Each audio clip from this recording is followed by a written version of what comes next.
The Spike. By George Orwell. The Spike is a 1931 essay by George Orwell, in which he details his experience staying overnight in the casual ward of a workhouse, colloquially known as a spike, near London. This episode in Orwell's life took place while he was intentionally living as a vagrant in and around London as part of the social experiment that would form the basis of his first book Down and Out in Paris and London. The events of this essay are also found in that book, though the essay is not reprinted verbatim in the book. Orwell was in Paris in August 1929, when he first sent a copy of The Spike to the New Adelphi magazine. The New Adelphi was a London periodical which was owned by John Middleton Murray. Murray had released editorial control to Sir Richard Rees and Max Plowman, and it was Plowman who accepted the work for publication. However, various revisions were required, and the work did not appear in print until April 1931. The Spike. It was late afternoon. 49 of us, 48 men and 1 woman, lay on the green waiting for the Spike to open. We were too tired to talk much.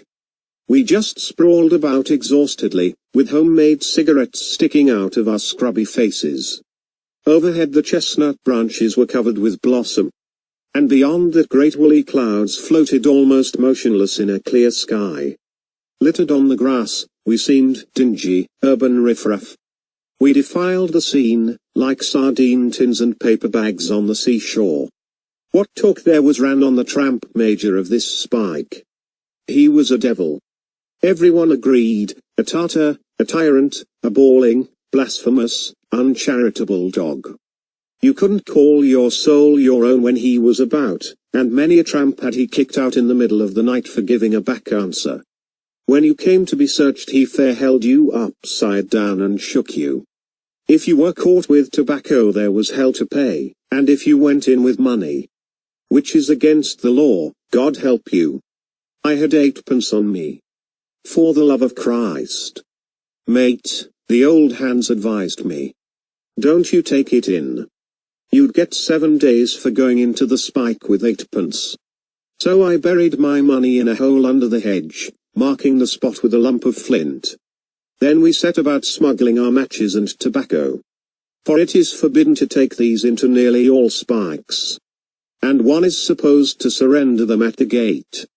We hid them in our socks, except for the 20 or so % who had no socks, and had to carry the tobacco in their boots, even under their very toes.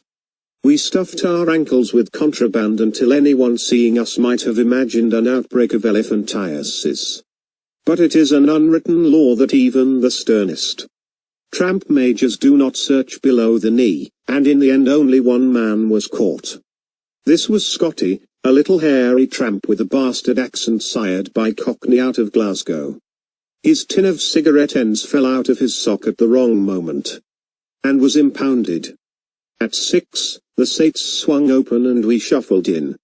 An official at the gate entered our names and other particulars in the register and took our bundles away from us. The woman was sent off to the workhouse, and we others into the Spike. It was a gloomy, chilly, lime-washed place, consisting only of a bathroom and dining room and about 100 narrow stone cells. The terrible tramp major met us at the door and herded us into the bathroom to be stripped and searched. He was a gruff, soldierly man of 40. Who gave the tramps no more ceremony than sheep at the dipping pond, shoving them this way and that and shouting oaths in their faces. But when he came to myself, he looked hard at me, and said, "You are a gentleman?" "I suppose so," I said. He gave me another long look. "Well, that's bloody bad luck, governor," he said. "That's bloody bad luck, that is."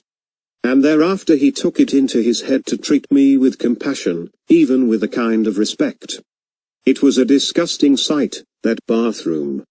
All the indecent secrets of our underwear were exposed, the grime, the rents and patches, the bits of string doing duty for buttons, the layers upon layers of fragmentary garments. Some of them mere collections of holes, held together by dirt. The room became a press of steaming nudity. The sweaty odors of the tramps competing with the sickly, subfecal stench native to the spike. Some of the men refused the bath, and washed only their toe rags. The horrid, greasy little clouts which tramps spined round their feet. Each of us had 3 minutes in which to bathe himself. 6 greasy, slippery roller towels had to serve for the lot of us. When we had bathed, our own clothes were taken away from us. And we were dressed in the workhouse shirts, grey cotton things like nightshirts, reaching to the middle of the thigh. Then we were sent into the dining room, where supper was set out on the deal tables. It was the invariable spike meal, always the same, whether breakfast, dinner or supper.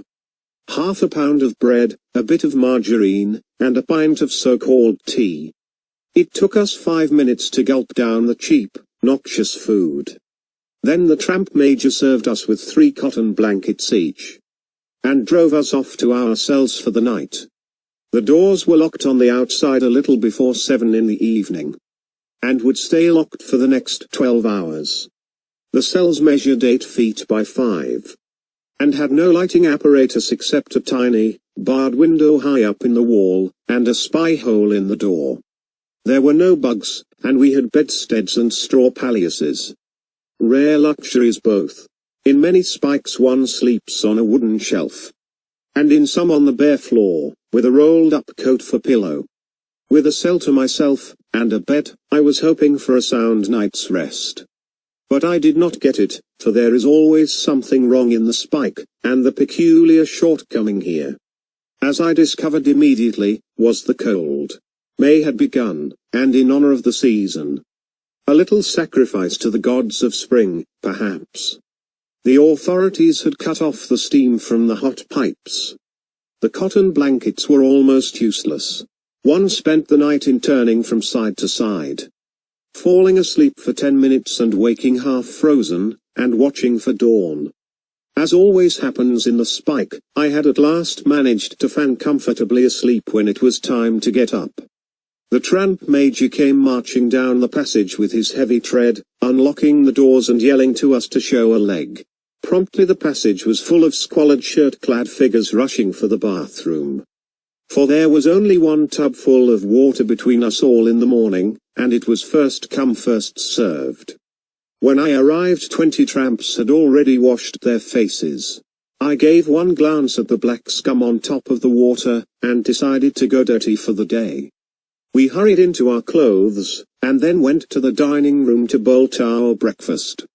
The bread was much worse than usual, because the military-minded idiot of a tramp major had cut it into slices overnight, so that it was as hard as ship's biscuit. But we were glad of our tea after the cold, restless night. I do not know what tramps would do without tea, or rather the stuff they miscall tea. It is their food, their medicine, their panacea for all evils. Without the half-gallon or so of it that they suck down a day, I truly believe they could not face their existence. After breakfast we had to undress again for the medical inspection, which is a precaution against smallpox. It was 3/4 of an hour before the doctor arrived, and one had time now to look about him and see what manner of men we were. It was an instructive sight. We stood shivering naked to the waist in 2 long ranks in the passage. The filtered light, bluish and cold, lighted us up with unmerciful clarity. No one can imagine, unless he has seen such a thing, what pot-bellied, degenerate curs we looked. Shock heads, hairy, crumpled faces, hollow chests, flat feet, sagging muscles.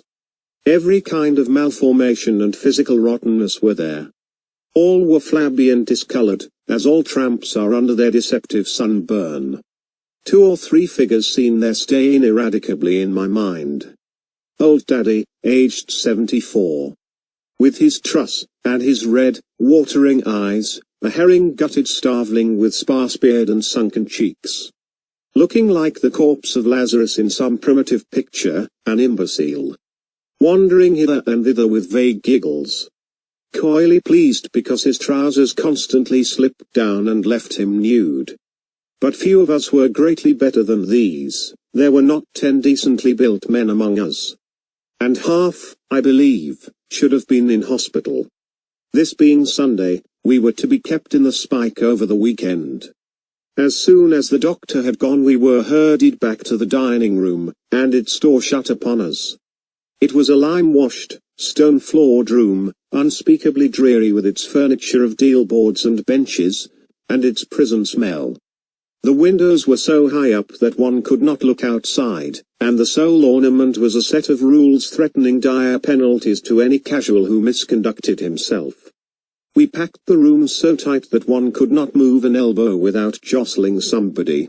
Already, at 8 o'clock in the morning, we were bored with our captivity. There was nothing to talk about except the petty gossip of the road, the good and bad spikes, the charitable and uncharitable counties, the iniquities of the police and the Salvation Army. Tramps hardly ever get away from these subjects. They talk, as it were, nothing but shop. They have nothing worthy to be called conversation. Bemuse emptiness of belly leaves no speculation in their souls. The world is too much with them. Their next meal is never quite secure, and so they cannot think of anything except the next meal. 2 hours dragged by. Old Daddy, witless with age, sat silent, his back bent like a bow and his inflamed eyes dripping slowly onto the floor. George, a dirty old tramp notorious for the queer habit of sleeping in his hat, grumbled about a parcel of tommy that he had lost on the road. Bill the moocher, the best-built man of us all, a Herculean sturdy beggar who smelt of beer even after 12 hours in the Spike, told tales of mooching. Of pints stood him in the boozers, and of a parson who had preached to the police and got him 7 days. William and Fred, 2 young ex-fishermen from Norfolk, sang a sad song about unhappy Bella, who was betrayed and died in the snow. The imbecile drivelled about an imaginary toff who had once given him 257 golden sovereigns. So the time passed, with dull talk and dull obscenities. Everyone was smoking, except Scotty, whose tobacco had been seized, and he was so miserable in his smokeless state that I stood him the making of a cigarette. We smoked furtively, hiding our cigarettes like schoolboys when we heard the tramp major's step, for smoking, though connived at, was officially forbidden. Most of the tramps spent 10 consecutive hours in this dreary room. It is hard to imagine how they put up with it. I have come to think that boredom is the worst of all a tramp's evils. Worse than hunger and discomfort. Worse even than the constant feeling of being socially disgraced. It is a silly piece of cruelty to confine an ignorant man all day with nothing to do. It is like chaining a dog in a barrel. Only an educated man, who has consolations within himself, can endure confinement. Tramps, unlettered types as nearly all of them are, face their poverty with blank, resourceless minds, fixed for 10 hours on a comfortless bench. They know no way of occupying themselves, and if they think at all it is to whimper about hard luck and pine for work. They have not the stuff in them to endure horrors of idleness. And so, since so much of their lives is spent in doing nothing, they suffer agonies from boredom. I was much luckier than the others, because at 10 o'clock the tramp major picked me out for the most coveted of all jobs in the Spike, the job of helping in the workhouse kitchen. There was not really any work to be done there, and I was able to make off and hide in a shed used for storing potatoes, together with some workhouse paupers who were skulking to avoid the Sunday morning service. There was a stove burning there, and comfortable packing cases to sit on and back numbers of the Family Herald, and even a copy of Raffles from the workhouse library. It was paradise after the Spike. Also, I had my dinner from the workhouse table, and it was one of the biggest meals I have ever eaten. A tramp does not see such a meal twice in the year, in the Spike or out of it. The paupers told me that they always gorged to the bursting point on Sundays, and went hungry 6 days of the week.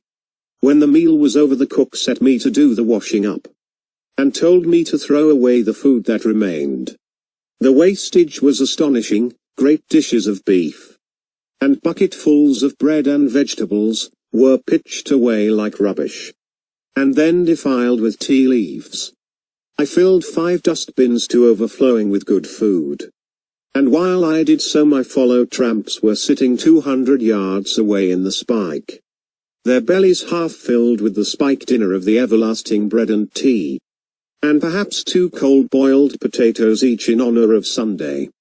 It appeared that the food was thrown away from deliberate policy, rather than that it should be given to the tramps. At 3 I left the workhouse kitchen and went back to the spike. The boredom in that crowded, comfortless room was now unbearable. Even smoking had ceased, for a tramp's only tobacco is picked up cigarette ends, and, like a browsing beast, he starves if he is long away from the pavement pasture. To occupy the time I talked with a rather superior tramp, a young carpenter who wore a collar and tie, and was on the road, he said, for lack of a set of tools. He kept a little aloof from the other tramps, and held himself more like a free man than a casual. He had literary tastes, too, and carried one of Scott's novels on all his wanderings. He told me he never entered a spike unless driven there by hunger, sleeping under hedges and behind ricks in preference. Along the south coast he had begged by day and slept in bathing machines for weeks at a time. We talked of life on the road.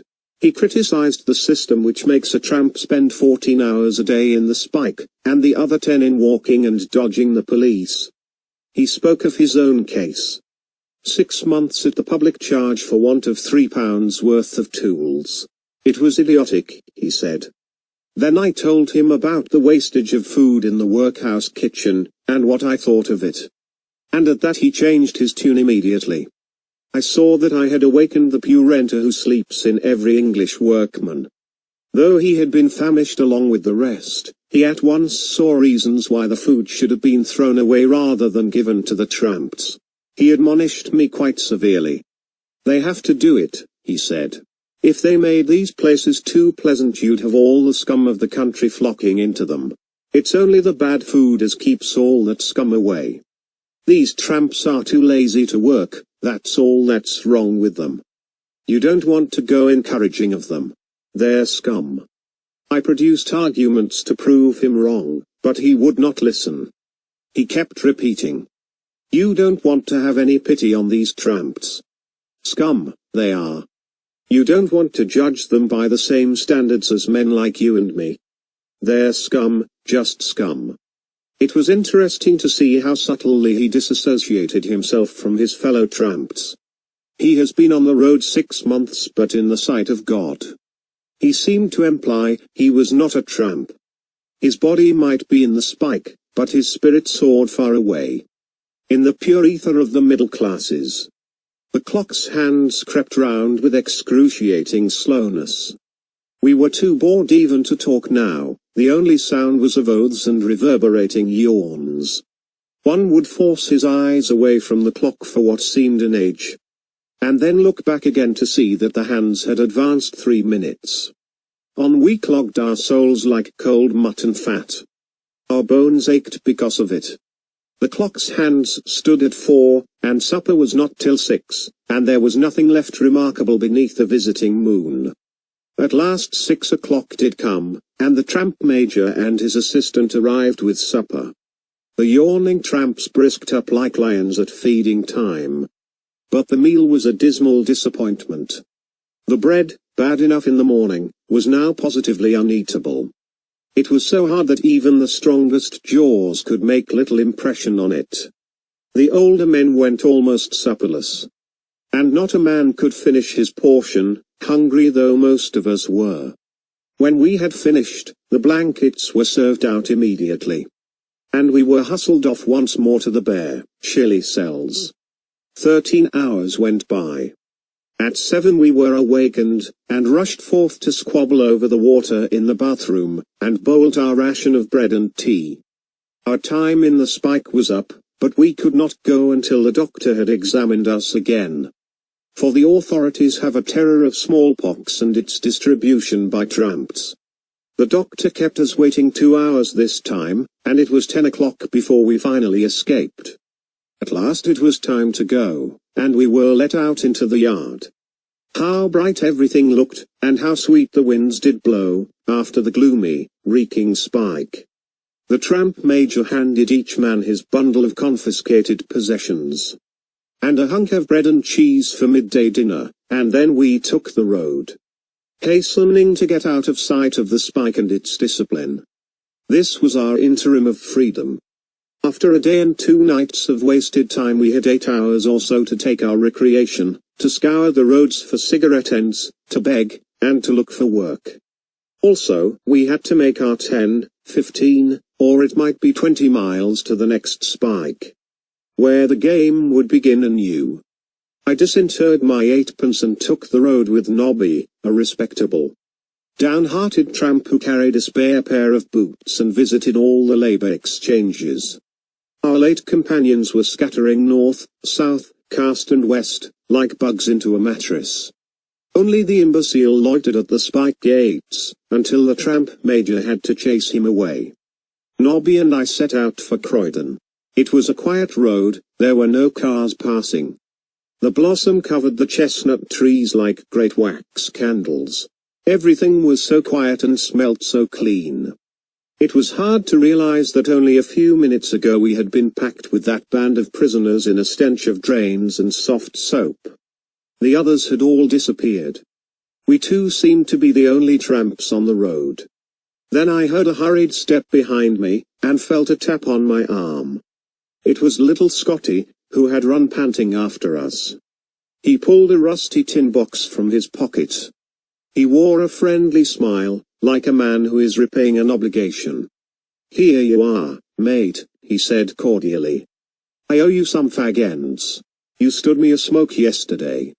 The tramp major give me back my box of fag ends when we come out this morning. One good turn deserves another. Here you are." And he put 4 sodden, debauched, loathly cigarette ends into my hand. First published in Adelphi, April 1931. End of the essay. Thank you.